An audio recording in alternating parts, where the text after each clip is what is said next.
नमस्कार, राष्ट्र की बात के साथ मैं हूं मानक गुप्ता। आज राष्ट्र की बात में बात करेंगे कांग्रेस की। आज दिल्ली में कांग्रेस वर्किंग कमेटी की मीटिंग हुई। इस बैठक में सोनिया गांधी पूरी तरह एक्शन में दिखी। सोनिया ने पार्टी के असंतुष्ट नेताओं पर कड़े तेवर अपनाते हुए उन्हें कई तरह की नसीहतें दे डाली। साथ ही इस बैठक में राहुल गांधी को दोबारा अध्यक्ष बनाए जाने की मांग उठी और इससे भी आगे बढ़कर राहुल ने कहा वो इस पर विचार करेंगे। क्या राहुल अध्यक्ष बनने वाले हैं और क्या सोनिया ने कांग्रेस को संभाल लिया? इसी पर होगी बहस, लेकिन पहले आज की 10 बड़ी खबरें। कांग्रेस वर्किंग कमेटी की बैठक में G23 नेताओं को सोनिया गांधी की दो टूक। कहा, मुझसे मीडिया के जरिए बात ना करें, सितंबर 2022 में मिल सकता है पार्टी को नया अध्यक्ष। पंजाब समेत 5 राज्यों में होने वाले चुनाव को लेकर कांग्रेस ने किया मंथन। सोनिया गांधी ने महंगाई और लखीमपुर हिंसा को लेकर भी सरकार को घेरा। कहा, केंद्र की गलत नीतियों के खिलाफ देश भर में चलाएंगे अभियान। CWC मीटिंग में अशोक गहलोत ने उठाया राहुल गांधी को अध्यक्ष बनाए जाने का मुद्दा। पार्टी के सभी नेताओं ने किया गहलोत का समर्थन। राहुल बोले, विचार करूंगा। अंडमान निकोबार के सुभाष चंद्र बोस द्वीप पहुंचे अमित शाह। जनसभा को संबोधित करते हुए शाह ने विरोधियों को घेरा। कहा, सावरकर और बोस के योगदान को नहीं भूल सकते, इतिहास में हुई गलतियों को सुधार रहे हैं। 19 से 21 अक्टूबर तक 3 दिन अयोध्या दौरे पर रहेंगे संघ प्रमुख मोहन भागवत। अखिल भारतीय शारीरिक वर्ग में लेंगे हिस्सा। राम जन्मभूमि के दर्शन भी कर सकते हैं भागवत। दलितों को जोड़ने के लिए समाजवादी पार्टी का नया दाव। दलितों के लिए बनाई बाबा साहब वाहिनी। मिठाई लाल को सौंपी बाबा साहब वाहिनी की कमान। राजभर की बीजेपी के साथ आने की अटकलें तेज। सूत्रों के हवाले से खबर, बीजेपी के साथ गठबंधन को लेकर 27 अक्टूबर को फैसला लेंगे ओपी राजभर। सिंघू बॉर्डर पर बेरहमी से युवक की हत्या करने वाले सरबजीत को 7 दिन की रिमांड। पूछताछ में और आरोपियों के नाम आ सकते हैं सामने। छत्तीसगढ़ के जशपुर कांड पर सियासत तेज। बीजेपी ने विरोध में बुलाया बंद। सीएम भूपेश बघेल बोले, राजनीति ना करे बीजेपी। और आज फिर फूटा महंगाई का बम। पेट्रोल और डीजल की कीमतों में 35 पैसे का इजाफा। 14 दिन में पेट्रोल 3 रुपए 85 पैसे, जबकि डीजल 4 रुपए महंगा हुआ।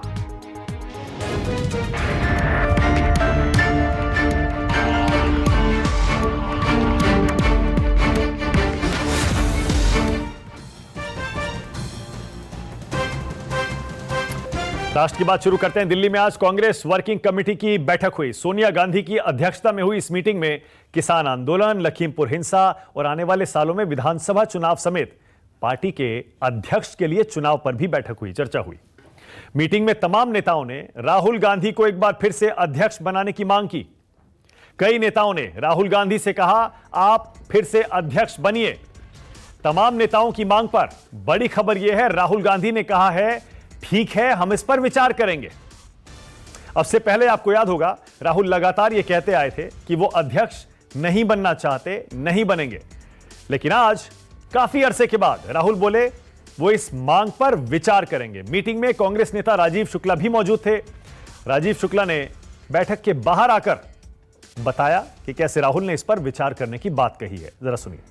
लोग चर्चा कर रहे हैं कि अध्यक्ष पद को लेकर के उस पर क्या चर्चा हुई। कुछ लोग कह रहे हैं इसमें मतभेद था। कोई मतभेद था या नहीं? नहीं, कोई मतभेद नहीं। इलेक्शन शेड्यूल है, सबने एक्सेप्ट किया।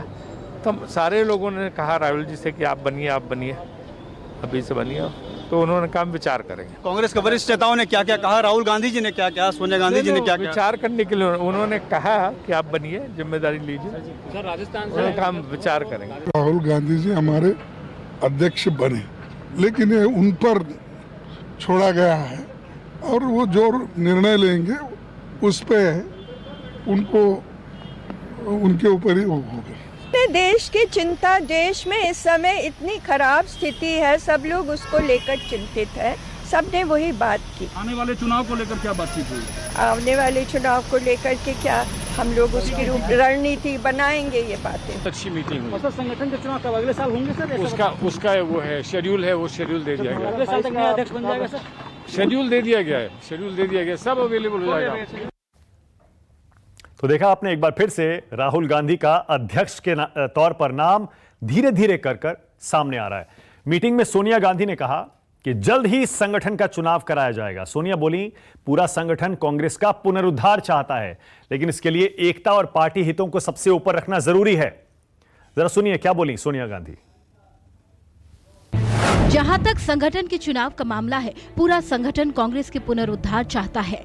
इसके लिए एकता और पार्टी के हितों को सर्वोपरि रखने की जरूरत है। सबसे बढ़कर इसमें स्वयं नियंत्रण और अनुशासन की जरूरत है। हमने 30 जून तक कांग्रेस के नियमित अध्यक्ष के चुनाव के लिए एक रूपरेखा तय की थी, लेकिन कोविड-19 की दूसरी लहर के कारण इस समय सीमा को अनिश्चित काल तक के लिए बढ़ा दिया गया। यही नहीं, सोनिया गांधी ने पार्टी के असंतुष्ट नेताओं, खासकर G23 के नेताओं को भी कड़े शब्दों में नसीहत दे दी। सोनिया ने बिना किसी का नाम लिए कहा, मैं ही कांग्रेस की फुल टाइम अध्यक्ष हूं, मुझे मीडिया के जरिए इस पर बात मत करिए। साथ ही मुझे लगता है मुझ तक बात पहुंचाने के लिए आपको मीडिया का इस्तेमाल नहीं करना चाहिए, सीधे मुझसे बात करिए। जरा सुनिए और क्या बोली सोनिया गांधी। अगर आप मुझे बोलने की इजाजत दें तो मैं फुल टाइम और एक्टिव अध्यक्ष हूं। पिछले 2 वर्षों से कई साथियों और खासकर युवा नेताओं के नेतृत्व करने की जिम्मेदारी उठाई है और पार्टी की नीतियों को लोगों तक लेकर गए हैं। मैंने सदा स्पष्टवादिता की सराहना की है। मुझसे मीडिया के जरिए बात करने की जरूरत नहीं है, इसलिए हम सभी यहाँ खुली और ईमानदार चर्चा करते हैं। लेकिन इस 4 दीवारी से बाहर जो बात की जाए वो CWC का सामूहिक फैसला होना चाहिए। मीटिंग के बाद यानी CWC की बैठक के बाद कांग्रेस की ओर से एक प्रेस कॉन्फ्रेंस भी की गई, जिसमें मीटिंग के मुख्य मुद्दों के बारे में बताया गया। जरा उसे भी सुन लीजिए एक बार। 3 महत्वपूर्ण प्रस्ताव कांग्रेस कार्य समिति ने पारित किए। कांग्रेस कार्य समिति ने गहन चिंता जाहिर की कि किस प्रकार से देश में आंतरिक और बाहरी सुरक्षा दोनों को लेकर मोदी सरकार और भारतीय जनता पार्टी ने गंभीर राष्ट्रीय सुरक्षा से खिलवाड़ और समझौता किया है। 2 और प्रस्ताव, एक मोदी और महंगाई दोनों देश के लिए कैसे हानिकारक हैं,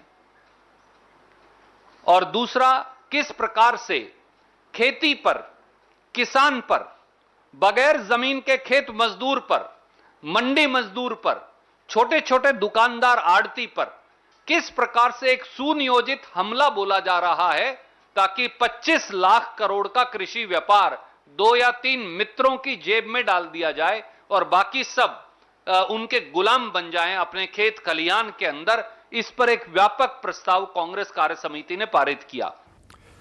तो आपने देखा, सोनिया गांधी ने CWC की इस बैठक के जरिए जो पार्टी के अंदर बागी नेता G23 के थे उनको भी नसीहत दे दी है।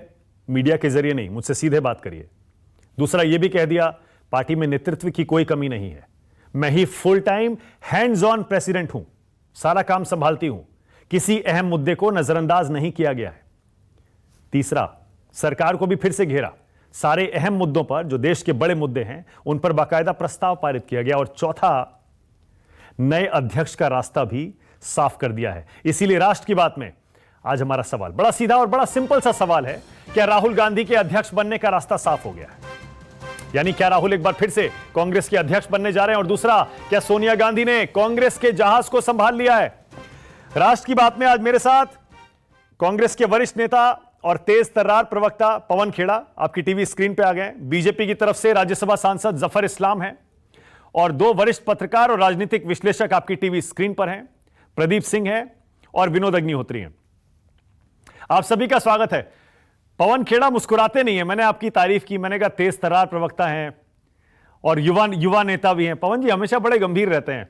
आज मुझे लगा शायद आज जब आएंगे CWC की मीटिंग के बाद थोड़ी सी राहत होगी पवन जी के चेहरे पर भी, क्योंकि जिन मुद्दों पर सरकार यानी बीजेपी और बाकी लोग हम लोग भी घेर रहे थे, पवन जी क्या थोड़ा रिलीफ नहीं है कि उन सारे मुद्दों पर ऐसा लगता है कांग्रेस ने एक रास्ता निकाल लिया है मुश्किल मुद्दों पर? मैं तो मुस्कुरा रहा था जब आपने युवा नेता बोला तो मुझे हंसी भी आ गई। लेकिन देखिए, राहत और आहत वाली कोई बात न पहले थी ना आज है। कांग्रेस पार्टी की एक प्रक्रिया सर्वविदित प्रक्रिया है। हाँ, कुछ लोगों को बड़ी इच्छा है कि कांग्रेस पार्टी डिस्टर्ब हो, कुछ लोगों की एक तमन्ना रहती है जो सरकार चलाना जिनको नहीं आता, लेकिन 303 सीटें लेकर बैठे हैं, सरकार चला नहीं पा रहे, तो उनकी उम्मीद यही रहती है कि कैसे सबसे मजबूत विपक्ष को कमजोर किया जाए। वो संभव है नहीं, वो सफल होंगे नहीं, क्योंकि देश और कांग्रेस एक दूसरे में इस तरह से मिले जुले हैं कि ये लोग देश को कांग्रेस से और कांग्रेस को देश से अलग कर नहीं पाए। आज जो हुआ ये वही था जो सदैव सीडब्ल्यूसी बैठकों में हमारे यहाँ होता है, ये प्रक्रिया है। उसी तरीके से हमारे यहाँ अध्यक्ष का चुनाव होता है। हम तो इन लोगों से पूछते भी नहीं कि नागपुर में कौन सा चुनाव होता है, किसने उस स्वयंभू व्यक्ति को सरसंघचालक बना दिया। अपने आप को सरसंघचालक कहते हैं, स्वयंभू अध्यक्ष एक सांस्कृतिक संगठन के।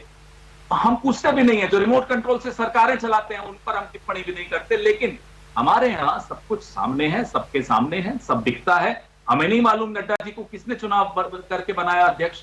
आरएसएस को तो छोड़ दीजिए, वो तो न 3 में न 13 में। ये तो राष्ट्रीय राजनीतिक दल है भारतीय जनता पार्टी। कौन सा चुनाव हुआ नड्डा जी का बताइए।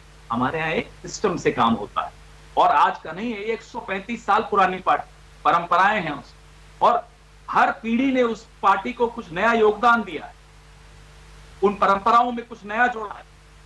तो हमें कोई घबराहट नहीं है। जिनको है वो बैठे हैं बिना मुस्कुराए। हमारे दोस्त सैयद जफर इस्लाम जी बैठे, आज तो इनके चेहरे की हवाएं उड़ी हुई। नहीं, आपने जवाब नहीं दिया पवन जी। इसीलिए मैं कहता हूं ना, आप कांग्रेस पार्टी के सबसे मंझे हुए, सबसे शार्प स्पोक्स पर्सन में से एक हैं। कैसे चतुराई से आप निकल गए। मेरा सवाल दूसरा था, आपने बीजेपी को घेर लिया। अरे भाई, आपकी पार्टी के अंदर 23 नेताओं ने साइन करके, दस्तखत करके लेटर दिया था कि चुनाव करवाइए, पार्टी की नीति नहीं है। मैं तो बीजेपी को मत घेरिए। आज सीडब्ल्यूसी की मीटिंग में मैं ये पूछ रहा हूं, क्या अगले अध्यक्ष का रास्ता साफ कर लिया आपने? क्या राहुल गांधी, अब मैंने बताया ना, राजीव शुक्ला ने क्या बताया, उन्होंने कहा, राहुल ने कहा कि मैं विचार करूंगा। यानी कि मतलब राहुल एक तरह से अब तैयार हो गए हैं। मानक भाई, हम सबकी ये मांग है कि राहुल गांधी अध्यक्ष बने। आज से नहीं है, हम तो 2019 में जब उन्होंने इस्तीफा दिया, हम उसके भी खिलाफ थे कि इस्तीफा क्यों दिया। हमारे जैसे कई नेता हैं जो कह रहे हैं कि आप तुरंत इस्तीफा वापस लीजिए। हम पूरी उम्मीद करते हैं कि वो हमारी बात को मानेंगे। हम जैसे कई लोग हैं, करोड़ों कांग्रेस वर्कर हैं हम जैसे, जो बार बार अपने नेतृत्व से गुजारिश करते हैं कि आप आइए, अध्यक्ष बनिए, स्वीकार करिए, हम आपको अपना अध्यक्ष मानते हैं। रही बात G23, एक तो आप मानक भाई, मुझे आपसे बड़ी शिकायत है कि G23 बोलना बंद करिए। G23 है, गैप है 2 और 3 में, ये 23 नहीं है। अब G23 को आप G23 बोलेंगे तो ये आप जानेंगे, लेकिन अब G23 पर मैं क्या टिप्पणी करूं। उनमें से कुछ लोगों को तो मालूम नहीं था कि कांग्रेस अध्यक्ष कौन है। माफ कीजिएगा, ये तो बड़ी अजीब सी बात है कि कांग्रेस में है और आपको मालूम नहीं कांग्रेस अध्यक्ष कौन है। आज वह भी उनके लिए भी, उनकी जनरल नॉलेज के लिए भी स्पष्ट कर दिया कि कांग्रेस अध्यक्ष सोनिया गांधी जी है। तो ये G23 के बारे में मेरे से चर्चा मत कीजिए, उन्हीं G23 वालों से बात कीजिए। नहीं, ठीक है, ओके, ऑल राइट। आपने अपने स्टाइल में जवाब दे दिया उनको। ओके, जफर इस्लाम, एक कमेंट आपका, उसके बाद थोड़ा सा इंडिपेंडेंट एनालिसिस भी करूंगा।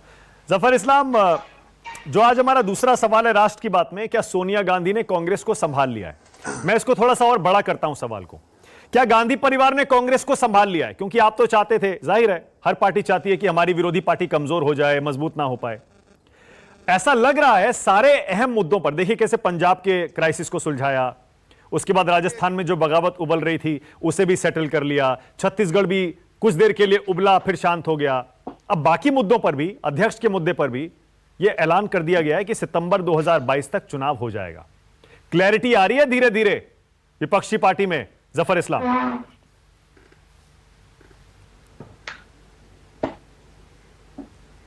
देखिए, वैसे तो अपोजिशन पार्टी है, उनका आंतरिक मामला है कांग्रेस का, मुझे ज्यादा टीका टिप्पणी नहीं करनी चाहिए। लेकिन चूंकि आपने कांग्रेस वर्किंग कमेटी में आज जिस तरह से पूछा आपने और जिस कैलेस के साथ जवाब दिया उन्होंने, और बीजेपी को के बारे में बात करने लगे, तो उसमें कहना पड़ेगा कि कांग्रेस वर्किंग कमेटी में मीटिंग में क्या बातें होती है ये समझ में नहीं आता है। बात करो, आम जवाब मिल रहा है इमली का। मतलब कांग्रेस वर्किंग कमेटी में कुछ नहीं, सिर्फ भारतीय जनता पार्टी को कैसे रोका जाए, इसके अलावा कुछ बातें होती है। बहरहाल, आपने सवाल एक किया है।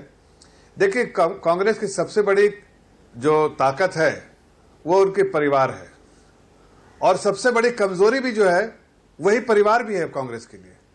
तो कांग्रेस उस परिवार के बिना नहीं रह सकता और परिवार के बिना कांग्रेस नहीं रह सकती। ये बड़ी इनके लिए विडंबना है, इसलिए ये उसके बिना नहीं रह सकते। आपस में G23, G23, G53 सब बोलेंगे ये, इसलिए कि इनके पास एक दूसरे को मार काट देंगे अगर ये परिवार ना हो तो। इसलिए परिवार के सामने देके सब नमनसक हो जाते हैं, फिर बोलते हैं भाई चलो इनको मानो। ये मजबूरी है इनकी, इसलिए कि इनमें क्षमता हो भी सकती है, नहीं भी हो सकती है, ये तो इसका आकलन वो खुद करेंगे। लेकिन कम से कम ये तो जरूर है कि ये दुनिया के सामने ये बता देते हैं कि हम क्षमताहीन लोग हैं, हमको सिर्फ परिवार ही चाहिए, परिवार के बिना हम जिंदा ही नहीं रह सकते, ये पार्टी नहीं रह सकती, इसकी कोशिश है। लेकिन मैं समझ सकता हूं इस बात को कि जब अगर लीडर में क्षमता ना हो तो आप देख सकते हैं इलेक्शन आफ्टर इलेक्शन उन्होंने हारा है, इलेक्शन आफ्टर इलेक्शन वो हार चुके हैं, कितने इलेक्शन है वो खुद भूल गए होंगे, लेकिन फिर भी उनकी धूम के पीछे लटके हुए हैं, इसलिए कि भाई वरना किसको G23 में सब खड़े हो जाएंगे कि हमको चाहिए, हम भी बनेंगे, हम किसी से कम नहीं। वो सुना हम किसी से कम नहीं। ये सारी बातें पुरानी होने जा रही हैं जफर इस्लाम। आप इसीलिए मैं कह रहा हूं ना, आपने मेरा सवाल देखिए फिर से डॉज कर दिया, मेरा सवाल आपने डॉज कर दिया। नहीं, मैं ये कह रहा हूं अब क्लैरिटी आ रही है। अब सोनिया गांधी ने मिलकर ऐसा लगता है राहुल गांधी के साथ सारे, देखिए G23 जो मैं कह रहा हूं, जिसको पवन खेड़ा G23 कह रहे थे, वो सारे नेता आज सोनिया गांधी के पक्ष में दिखाई दिए, सबके सुर बदले हुए हैं। वो कह रहे हैं हमने सोनिया गांधी का विरोध कभी किया ही नहीं, राहुल गांधी को अध्यक्ष बनाइए। जो कांग्रेस की बगावत भी खत्म हो रही है, न सिर्फ केंद्रीय स्तर पर बल्कि राज्यों में अगला अध्यक्ष भी आने वाला है, नई फौज भी आ रही है, कन्हैया कुमार, जिग्नेश मेवानी, ऐसा लग रहा है कांग्रेस दोबारा खड़ी हो रही है। जफर इस्लाम मानक जी जवाब दे रहा हूं, मानक जी मैं जवाब दे रहा हूं। देखिए किसी भी देश में ऑपोजिशन होना जरूरी है, हम नहीं चाहते कि ऑपोजिशन ना हो, हम ऐसा नहीं चाहते हैं। हमारे वजीर आजम ने, प्रधानमंत्री ने कई बार कहा है कि एक डेमोक्रेसी में एक ऑपोजिशन का रहना जरूरी है, लेकिन ऑपोजिशन में ही इतनी मार काट हो, सत्ता के लिए सत्ता से बाहर रहने के बाद इतनी आपस में लड़ाई हो, सत्ता में सब साथ है, सत्ता के बाहर सब लड़ाई आपस में एक दूसरे को काटने के लिए है, तो वो समझ में आता है कि ये देश की और जनता की सेवा के लिए नहीं है, ये सिर्फ अपने मेवा के लिए है। और उसका मुजाहरा करते हैं G23 और G23 जो भी बोलिए, जिसका पवन जी भी जिक्र कर रहे थे, मैं तो नहीं जिक्र करना चाहता था, आप लोगों ने कहा इसलिए कह रहा हूं। बहरहाल अगर अच्छी बात है, उनका आंतरिक मामला है, अगर वो अपने प्रेसिडेंट को प्रेसिडेंट माने तो अच्छी बात है भाई, लेकिन जहां तक भारतीय जनता पार्टी का सवाल है, हमें जनता मानती है, हम जनता के बीच में रहते हैं, जनता हमें स्वीकार करती है, हमें जनता का विश्वास प्राप्त है और हम जनता के बीच में जाकर उन्हीं की सेवा करते हैं। इनको पूरा अधिकार है, इनके अपने पार्टी में, ठीक है, अगर जनता की सेवा करेंगे तो ठीक है। वो अलग बात है कि कभी आप कांग्रेस मुक्त भारत कहते थे, जनता का वो अलग बात है। आज आप कह रहे हैं कि आप एक मजबूत विपक्ष चाहते हैं। मैं ये कह रहा हूं कि अब देखिए ऐसा लग रहा है कि मुख्य विपक्षी पार्टी, मैं ऑपोजिशन बोल रहा हूं, ऑपोजिशन के बारे में कह रहा हूं। ठीक है, मैं समझ गया। पवन खेड़ा, जनता ही मुक्त कर रही है उनको, हम नहीं कर रहे, जनता ही मुक्त कर रही है, हम ऑपोजिशन पार्टी। ओके पवन जी, अगर वाकई इतना सिंपल है और सारे मुद्दों का समाधान निकल गया है, तो ये चुनाव के लिए सितंबर 2022, एक साल बाद की तारीख क्यों तय की गई है? अब तो कोविड खत्म हो रहा है। आपका सवाल है, इस दौरान 5 राज्यों के चुनाव हैं। हमारी चुनाव की प्रक्रिया, मानक जी आप मुझसे ज्यादा अच्छी तरह समझते हैं क्योंकि आप बहुत पुराने रिपोर्टर रहे। हमारी चुनाव की प्रक्रिया बहुत विस्तृत है, बहुत कॉम्प्रिहेंसिव है, उसमें हर ब्लॉक, हर वर्कर का एक तरह से रोल। तो अभी 5 राज्यों के चुनाव भी हैं, इसलिए वो सब समझते हुए पहले तो जून की तारीख रखी थी, लेकिन प्रक्रिया समाप्त करने की, लेकिन फिर कोविड की वजह से सब विलंब हुआ।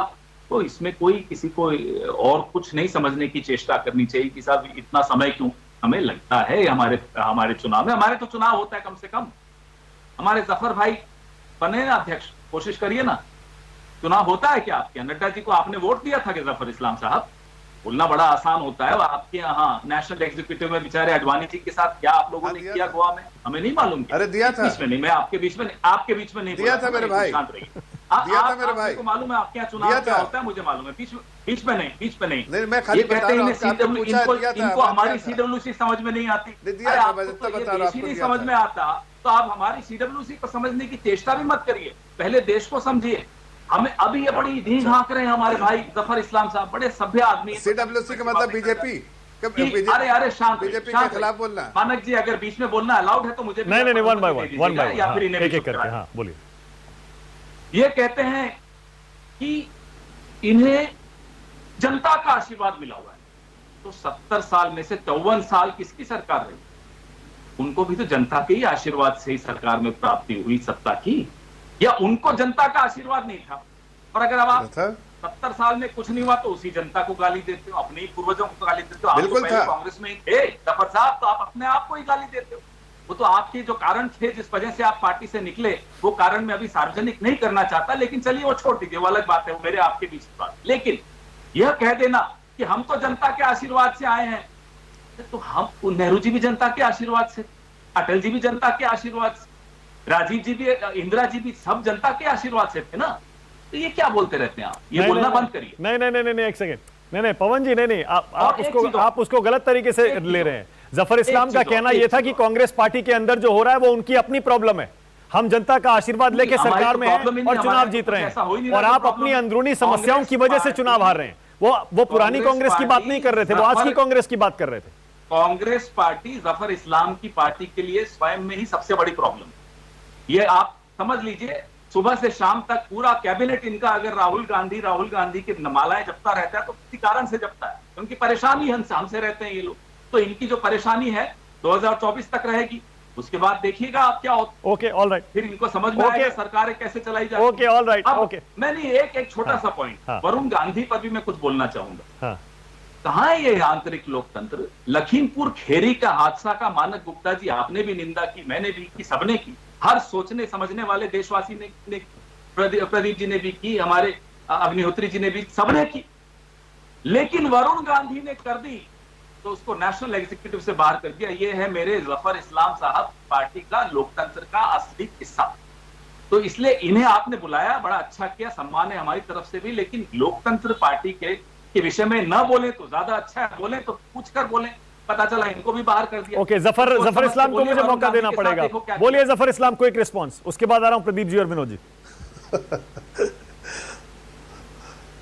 देखिए, इनसे पूछिए कांग्रेस वर्किंग कमेटी में क्या हुआ, ये सीधे आते हैं बीजेपी पे। इसलिए कि कांग्रेस वर्किंग कमेटी में कुछ हुआ ही नहीं, सिवाय यही एक चर्चा रहती है कि बीजेपी को कैसे रोको। देखिए, मैंने फिर से कहा, अगर आप शायद आप बौखलाए हुए बहुत लग रहे हैं, इसलिए आपको जब बोल रहे थे तो आप सुन नहीं रहे थे। फिर से आपके लिए बोल देता हूं पवन जी। मानक जी, मैं कहीं से भी बौखलाया हुआ दिख रहा हूं आपको, जरा बताइए। आज पहले आशीर्वाद लेके आई होगी जनता की आशीर्वाद से। नहीं, सुनिए ना, एक सुन लीजिए, बौखलाया हुआ जनता के आशीर्वाद से ही आता है। जो सुनिए, एक मिनट सुन लीजिए। नहीं, सुनिए, एक मिनट सुन लीजिए। जनता के आशीर्वाद से अभी तो आप बीच में बोल रहे हैं, अभी बीच में आप बोल रहे हैं। पवन जी, जफर इस्लाम कंप्लीट कर लें। चला लिया ना, सरकार कैसे चलानी है? हाँ, बोलिए जफर। अभी मैं बोल रहा था, देखिए, पवन जी, मैंने तो आपको बोल दिया। मैं समझ नहीं पा रहा हूँ, दर्शक जी समझ नहीं पा रहा, वो दोनों क्या बोल रहे हैं। आपको सिर्फ बता रहा हूँ कैसे बीच में बोलने से बुरा लगता है। हाँ, ओके, कोचिंग ले लीजिए कांग्रेस से। आप इनको ये अपनी बोलिए जफर गाते रहिएगा। कम से कम कुछ अरे भाई, जनता का भी मिजाज समझिए, अपनी गुन गाते बंद कीजिए, गुनगाना बंद कीजिए। कांग्रेस से कोचिंग ले लो। नहीं, अपना गुनगाना बंद कीजिए ना, जनता के भी सुनिए। जनता के प्रति आप अंधे हो चुके हैं, ब्लाइंड है। जनता की सोच से आप परे। मालूम है ना आपने कहाँ से कोचिंग ली? जो सीख के गए कांग्रेस से, जो कांग्रेस से सीखा, जाके सिखाइए ना। और उसी का नतीजा क्या यहाँ पर हो? सरकार चलाना आ जाए। आप तो बड़े काबिल आदमी है, मैं जानता हूँ आपको, बड़े काबिल आदमी है। अरे यही तो सिखा रहे कि देखिए, इसीलिए तो बहुत सारे लोग कांग्रेस के यहाँ रहे, जो सीख के आ रहे हैं। नहीं, बहुत सारे लोग इसीलिए आ रहे हैं, सिखा के ही ला रहे हैं, जो सीखा इसलिए लेके आ रहे हैं। आपको इतनी बेचैनी क्यों हो रही है? आपकी बेचैनी क्यों हो रही है? कांग्रेस वाले सब कांग्रेस को डेजर्ट करके, कांग्रेस छोड़ के क्यों आ रहे हैं? पवन जी, मैं समझ नहीं पा रहा हूँ ना, मैं समझ पा रहा हूँ ना, दर्शक समझ पा रहा होगा।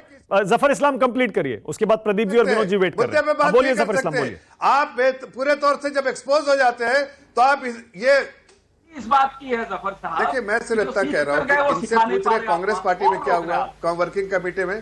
तो ये बीजेपी को अरे भाई, अपने मुखिया के बारे में बोलिए ना, कि अपने मुखिया पद आप 6 महीना में, 8 महीना में, 1 साल में कोई इलेक्शन होता है क्या? ठीक है, आपकी मजबूरी रही होगी, एक्सेप्टेबिलिटी नहीं है वो है आपके मुखिया। आप मुखिया जिनको बनाना चाहते हैं, उसकी जनता में एक्सेप्टेबिलिटी नहीं है। खुल के क्यों नहीं बोलते? जनता में एक्सेप्टेबिलिटी नहीं है। 1 साल लगाएंगे आप, 1 साल लगाएंगे मन बनाने के लिए, लोगों का मन बनाने के लिए आप साल भर लगाने की कोशिश कर रहे हैं। इसके अलावा क्या है आपके पास बोलने के लिए? Okay Pradeep ji, all right, okay, एक second, all right. Pradeep ji, पहले प्रदीप जी, क्या लगता है अब स्टेज सेट है? बिल्कुल स्टेज एकदम बन गई है राहुल गांधी के, तो आशीर्वाद से रहे थे, राहुल गांधी के वापसी की। प्रदीप जी, तो क्या आप अभी जो संकेत आ रहे हैं सीडब्ल्यूसी की मीटिंग से, जनता के आशीर्वाद? प्रदीप जी, देखिए राहुल जी, आपने हाँ, मानक जी, आपने सवाल ये किया कि क्या राहुल गांधी के पार्टी अध्यक्ष बनने का रास्ता खुल गया है? मेरा जवाब में सवाल है कि वो रास्ता बंद कब हुआ था? राहुल गांधी के अध्यक्ष बनने का रास्ता तो कभी बंद हुआ नहीं था। हाँ। उनको तो अध्यक्ष बना ही दिया गया था 2018 में। उन्होंने अपनी स्वेच्छा से छोड़ दिया। उसके बाद जब दबाव हुआ कि नहीं मत छोड़िए, तो उन्होंने मना कर दिया कि नहीं, मैं नहीं स्वीकार करूंगा। अब अगर वो बनना चाहते हैं फिर से, तो इसमें किसी को एतराज नहीं हो सकता है। ये कांग्रेस पार्टी का मामला है, किसको अध्यक्ष बनाए किसको नहीं बनाए। आज जो सोनिया गांधी ने बोला है वो दरअसल उन्होंने जवाब दिया है G23 को। G23 जब से बना है तब से हमलावर है। वो भले ही कहते रहे कि हम सोनिया जी के नेतृत्व के खिलाफ नहीं है, राहुल जी के नेतृत्व के खिलाफ नहीं है, उनके खिलाफ नहीं बोलते, गांधी परिवार के खिलाफ नहीं बोलते, लेकिन उनके निशाने पर गांधी परिवार ही है। तो अभी तक जो है उनकी ओर से हमला हो रहा था। आज सोनिया गांधी ने कहा कि मत कीजिए, मैं कांग्रेस ने कहा, लेकिन मैं पूरी तरह से काम कर रही हूं। तो एक क्लैरिटी ये आई कि ये जो कंफ्यूजन क्रिएट हो रहा था कि कोई अध्यक्ष है कि नहीं, अध्यक्ष जो कार्यकारी है वो फैसला ले रही है या कोई और फैसला ले रहा है, तो वो स्थिति स्पष्ट हो गई। अब सवाल ये है कि राहुल गांधी अध्यक्ष बनेंगे या नहीं। वो अध्यक्ष के रूप में मेरा मानना है, और सभी देश में मानते हैं जो लोग कांग्रेस की वर्किंग देख रहे हैं, कि वो काम कर रहे हैं। बात सिर्फ ये है कि डी फैक्टो से डी ज्यूरे होने की बात है, अध्यक्ष पद संभालने की बात है। तो अगर संभाल लेंगे तो ज्यादा अच्छा होगा, कांग्रेस पार्टी के लिए भी अच्छा होगा और उनके लिए। लेकिन सोनिया गांधी ने जो बात कही कि हमसे मीडिया के जरिए बात मत कीजिए, तो उनको इस बात के बारे में भी सोचना होगा। ये स्थिति क्यों आई कि पार्टी के 23 वरिष्ठ नेता जो इतने दशकों से पार्टी से जुड़े हुए हैं, जिनके लिए पार्टी ने इतना कुछ किया, उनको अपने अध्यक्ष से मीडिया के जरिए बात करनी पड़ रही। तो ये सवाल है। देखिए, समस्या को टाल देने से समस्या हल नहीं हो।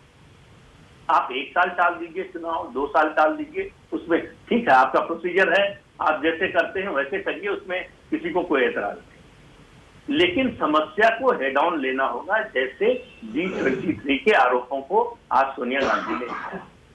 तो मेरा मानना है कि समस्या से जब आप लड़ते हैं, हो सकता है हार जाए, हो सकता है जीत जाए, लेकिन तब रास्ता निकलता है। समस्या टालते हैं तो बिना हारे आप अपना नुकसान करते हैं। हाँ विनोद जी, और यही मैं सवाल आपसे मेरे जहन में पहले से था, जो प्रदीप जी ने कहा है बिल्कुल वहीं से। क्या राहुल गांधी, सोनिया गांधी, प्रियंका गांधी तीनों ने मिलकर वो फॉर्मूला निकाल लिया है कि अब बैकफुट पर खेलने से कुछ नहीं होगा, नुकसान होता जा रहा है, होता जा रहा है, होता जा रहा है। इसीलिए देखिए, पहले पंजाब में कैप्टन अमरिंदर सिंह को कितनी आसानी से, कितने क्लिनिकल तरीके से मुख्यमंत्री पद से हटाया, नया दलित सीएम बना दिया, और थोड़ा बहुत विरोध हुआ लेकिन फिलहाल वो शांत हो गया। उसके बाद देखिए कन्हैया कुमार, जिग्नेश मेवानी, ऐसे कंट्रोवर्शियल फिगर्स जो बीजेपी समझती होगी फुल टॉस आ रही है, छक्का मारेंगे। बहुत एक डेयरिंग कदम था वो भी। और इसके बाद अब यहां देखिए, राहुल गांधी का दोबारा अध्यक्ष बनने के लिए तैयार हो जाना, विचार करूंगा कह रहे हैं, लेकिन लग रहा है कि वो तैयार हो जाएंगे। विनोद जी, क्या फ्रंट फुट पर खेल रहे हैं राहुल गांधी, सोनिया गांधी, प्रियंका गांधी? देखिए, निश्चित रूप से फ्रंट फुट पर कांग्रेस ने खेलना तब से शुरू कर दिया था जब से पंजाब समस्या सामने आई थी। और पंजाब में जिस तरह से फैसला हुआ, हम सब मानते थे कि कैप्टन अमरिंदर सिंह कांग्रेस के लिए वो स्टालवार्ट है, उनको हटाना तो दूर, हिलाना भी मुश्किल है, लेकिन उनको हिलाया नहीं कि हटा भी दिया गया। तो फ्रंट फुट आपने देख ही लिया। सचिन पायलट को जिस तरह से बुला करके समझाया गया है और उनको इंतजार करने को कहा गया है, वो भी फ्रंट फुट बैटिंग ही है। उत्तर प्रदेश में जिस तरह प्रियंका गांधी आक्रामक होकर के भारतीय जनता पार्टी के मुकाबले में जमीन पर उतरी है, सड़क पर उतरी है, गिरफ्तारी दे रही है, उसके बाद जो है बाकायदा बनारस में रैली हो रही है, लखनऊ में कार्यक्रम हो रहा है, तो सब फ्रंट फुट ही है। अब आज की जो वर्किंग कमेटी की बैठक है, मैं G23 पे एक बात कहना चाहूंगा, जिसको हमारे मित्र पवन खेड़ा ने G23 कहा है। G23 का जब पहले दिन जिस चिट्ठी आई थी, पहली चिट्ठी आई थी, उस दिन कांग्रेस के वरिष्ठ नेता, जो कांग्रेस पार्टी के नेतृत्व के बहुत भरोसेमंद और विश्वास पात्र भी रहे हैं, उन्होंने मुझसे कहा था कि ये G23 नहीं है, कॉलिंग अटेंशन मोशन है। मैंने कहा क्या मतलब? बोले ये वो नेता है जो हर समय लाभान्वित रहे हैं, हर पद पर पिछले 30-40 साल से हर तरह का लाभ इन्होंने ही लिया है। अब पिछले कुछ दिनों से इनको ये अपने को अलगाव में महसूस कर रहे हैं, अलग थलग पड़ते जा रहे हैं। तो ये ध्यानाकर्षण प्रस्ताव लाया गया है कि भाई पार्टी में हम भी है, हमारी भी कुछ करो, बस। बोले इससे ज्यादा कुछ नहीं है। वर्किंग कमेटी में सब जाएंगे और जो सोनिया जी कहेंगी वही करेंगे, और आप देखिएगा वही होगा। हाँ। और सब राहुल गांधी जिंदाबाद करेंगे। तो ये बात उन्होंने उस समय कही थी, उसके बाद बहुत पानी गंगा जमुना में बह गया, और आज की वर्किंग कमेटी में बात सामने आ गई कि सबने न सिर्फ ये कहा कि राहुल गांधी के सोनिया गांधी के नेतृत्व में भरोसा है, बल्कि जब अशोक गहलोत ने प्रस्ताव रखा राहुल गांधी को अध्यक्ष पद का, तो सबने समर्थन किया और कहा कि बिल्कुल राहुल जी को संभालना चाहिए, और राहुल जी ने कहा कि हम इस पर विचार करें। यानी कुल मिलाकर के, जैसा कि प्रदीप जी कह रहे थे, मैं सहमत हूं प्रदीप जी से, कि सोनिया जी ने G23 को तो जवाब दिया कि मैं पूर्णकालिक अध्यक्ष हूँ। एक तरह से बड़ा एग्रेसिव होकर उन्होंने कहा कि कोई ये ना सोचे कि कोई अध्यक्ष बकायदा ऐसा लगता है डांट दिया, वो कह रही है मीडिया के जरिए बात मत करिए मुझसे, बड़ी डांट लगाई है, डांट लगाई और कहा मीडिया के जरिए बात करती है। मतलब लेकिन एक बात जरूर मुझे लगता है सोनिया जी को या कांग्रेस नेतृत्व को करनी पड़ेगी कि अहमद पटेल की जो भूमिका थी, जो एक ऑफर का काम करते थे या संवाद सेतु का काम करते थे कांग्रेस पार्टी और तमाम नेताओं के बीच में, नेतृत्व के बीच में और नेता और कार्यकर्ताओं के बीच में, वैसी भूमिका में कोई व्यक्ति अभी नहीं है। चाहे राहुल गांधी प्रधान अध्यक्ष बने या सोनिया जी अध्यक्ष हैं या प्रियंका जी कोई बड़ी जिम्मेदारी संभाले, अभी उस भूमिका में थोड़ा बहुत केसी वेणुगोपाल को हम लोग देखते जरूर हैं, लेकिन शायद अभी वो स्थिति पूरी तरह से उनकी नहीं बनी है जो अहमद पटेल की बनी थी। तो मैकेनिज्म ये डेवलप करना पड़ेगा कि लोगों को, नेताओं को मीडिया के जरिए बात करने की जरूरत है। बिल्कुल सही है, बिल्कुल सही है। प्रदीप जी एक कमेंट और करिएगा। राहुल गांधी जो अब पहले कहते थे बिल्कुल अध्यक्ष पद नहीं संभालूंगा, बिल्कुल नहीं बनूंगा, और नैतिकता के आधार पर उन्होंने इस्तीफा दिया था चुनाव में हार के बाद, वो भी हमें याद है। अचानक वहां से लेकर यहां तक ये जो सफर है कि मैं विचार करूंगा, ये क्यों हुआ है हृदय परिवर्तन, या फिर ये एक टैक्टिक है? प्रदीप जी। वो बहुत नहीं चल सकता था कि आप कांग्रेस अध्यक्ष भी नहीं बनेंगे, कांग्रेस में जो फैसले होंगे उसमें आपकी सबसे महत्वपूर्ण भूमिका भी होगी, ये दोनों चीजें नहीं हो सकती। डिफैक्टो की जो सिचुएशन होती है किसी की भी, राहुल गांधी की हो या किसी और पार्टी में, किसी और संगठन में किसी की, वो बहुत लंबे समय तक नहीं चलती। आपका जो अधिकार आता है, भाई जो भी राहुल गांधी से बात करने जाता हो, मुझे नहीं मालूम कि वो बात करने के बाद क्या इंप्रेशन लेकर आता है, बात करने जाता होगा उसके मन में, कांग्रेस नेताओं की बात कर रहा हूं, एक सवाल होता होगा कि सोनिया जी इस पर क्या सोचती है। ये जो कहा है राहुल जी ने, कहीं सोनिया जी का फैसला इससे अलग तो नहीं हो जाएगा। तो ये जो दुविधा कंफ्यूजन होता था, उसमें एक तरह से इनर्जिया आता है कि आपकी सक्रियता घट जाती है। तो मुझे लगता है कि अगर राहुल गांधी जितनी जल्दी हो सके उनको अध्यक्ष पद संभाल लेना चाहिए। मैं नटवर सिंह जी ने अभी कुछ दिन पहले एक बात कही थी, बिल्कुल सहमत हूं कि अगर गांधी परिवार नहीं रहेगा तो ये पार्टी 2-3 टुकड़ों में बिखर जाएगी। कोई ऐसा नेता नहीं है जिसके नाम पर बाकी सब लोग सहमत हो। हाँ सही है। तो अगर कांग्रेस पार्टी को एक रखना है तो इस परिवार की जरूरत है। इस परिवार की जरूरत नहीं है तो कांग्रेस के बिखराव के लिए तैयार हो जाना चाहिए। नहीं बिल्कुल सही है, और ज्यादातर विश्लेषक इस पर सहमत भी हैं। पवन खेड़ा, जो मैं बार बार याद जो बात कह रहा हूं, अब जब आप इतनी बेबाकी से अपनी बात कहते हैं तो मान लीजिए पवन जी कि ये नई कांग्रेस है, मान लीजिए नई रणनीति के साथ अपनी पुरानी हारों से सबक लेते हुए गांधी परिवार ने, राहुल, प्रियंका, सोनिया गांधी ने और बाकी कांग्रेस नेताओं ने एक नई कांग्रेस बना ली है जो नई दिशा में चलेगी और नए अब एक बार जीत का सिलसिला फिर से शुरू करेगी। मानक जी, मैं इसमें कहां आपसे बहस कर रहा हूं, मैं बिल्कुल सहमत हूं। आज से नहीं, 135 साल का इतिहास आप उठाकर देखिए, हर दशक या 15 साल में कांग्रेस ने अपने आप का एक नवीनीकरण किया, अपनी विचारधारा को फिर से प्रस्तुत किया है। विचारधारा नहीं बदलती, विचारधारा की जड़ें बड़ी गहरी होती हैं, लेकिन उसको किस तरह से नई पीढ़ी के आगे रखना है वो हमेशा हमने। आप सोचिए, ये एक ऐसी पार्टी जिसने 60 के दशक में, 70 के दशक में तो राष्ट्रीयकरण किया बैंकों का, और 91 तक आते आते निजीकरण किया और लिबरलाइजेशन की। ये क्या होता है ये, और फिर भी अपनी वेलफेयर की जो जड़ें थी उसको नहीं हमने डिस्टर्ब होने दिया। यह वही होता है कि साहब नई पीढ़ी की, नए देश की जो आवश्यकता है उसको समझते हुए कैसे रिस्पॉन्ड करना। ठीक है, वो जो फ्लेक्सिबिलिटी है, तो मतलब मुद्दे सुलझा लिए सारे। मैं फिर से पूछ रहा हूं पवन जी, जो मुद्दे थे वो सारे सुलझा लिए क्या? आप अगर कहेंगे तो फिर राष्ट्रीय प्रवक्ता पार्टी के होने के नाते, वरिष्ठ नेता होने के नाते लोग आपकी बात को ज्यादा और गंभीरता से लेंगे। आप ये कह रहे हैं चाहे G23 हो या फिर अध्यक्ष का मुद्दा हो या और बहुत सारे मुद्दे जो अंदरूनी मुद्दे मैं थे। बिल्कुल आपसे इस पे भी जवाब दे। हाँ, कुछ मुद्दे होते हैं हर संगठन में होते हैं और कुछ मुद्दे आर्टिफिशियल होते हैं, बनाए जाते हैं कि साहब अरे कांग्रेस में ये मुद्दा है। अब मैं आपसे एक पूछना चाहता हूं, आपके माध्यम से हमारे भारतीय जनता पार्टी के मित्र से भी पूछना, सुब्रमण्यम स्वामी रोज ट्वीट कर देते हैं सरकार के खिलाफ, तो क्या आप भारतीय जनता पार्टी के लिए एक गंभीर मुद्दा मानेंगे या इसको आप कहेंगे नहीं स्वामी जी को कुछ नहीं मिला इसलिए ट्वीट कर दिया? अब ये आप पर छोड़ता हूं, मैं आपके विवेक पर छोड़ता हूं कि क्यों इतना वरिष्ठ नेता सुब्रमण्यम स्वामी रोज सरेआम आर्थिक नीति विदेश नीति पे हमला बोल। अब आपने नई बहस छेड़ दी पवन जी, आपने नई बहस छेड़ दी, और लेकिन इस पर मुझे लगता है कि ये आपने गलत तुलना कर दी। दरअसल सुब्रमण्यम स्वामी की तुलना गुलाम नबी आजाद या कांग्रेस के जो बाकी बड़े नेता हैं उनसे प्लीज मत करिए। बिल्कुल नहीं। खैर चलिए, जैसा मैंने कहा सीडब्ल्यूसी की मीटिंग आज हुई है, कुछ बातें सामने आई हैं। जो चुनाव होगा कांग्रेस के अंदर बताया गया है कि वो सितंबर 2022 तक होगा, यानी अभी भी समय है। और ये मुद्दे जो आज लगता है कि सुलझते हुए दिख रहे हैं, क्या वाकई सुलझेंगे? मुझे लगता है और मौके हमें मिलेंगे इस पर बहस करने के। आज बहुत शुक्रिया पवन खेड़ा, जफर इस्लाम, प्रदीप जी और विनोद अग्निहोत्री। छोटा सा ब्रेक ले रहा हूं, खबरें जारी हैं। नमस्कार, मैं हूं मानक गुप्ता। अगर आपको हमारा ये वीडियो पसंद आया हो तो इसे लाइक और शेयर जरूर करें, और हां, हमें सब्सक्राइब और फॉलो करना ना भूलें ताकि आप देश और दुनिया की कोई खबर मिस ना करें। तो जुड़े रहिए हमारे साथ और देखते रहिए News 24।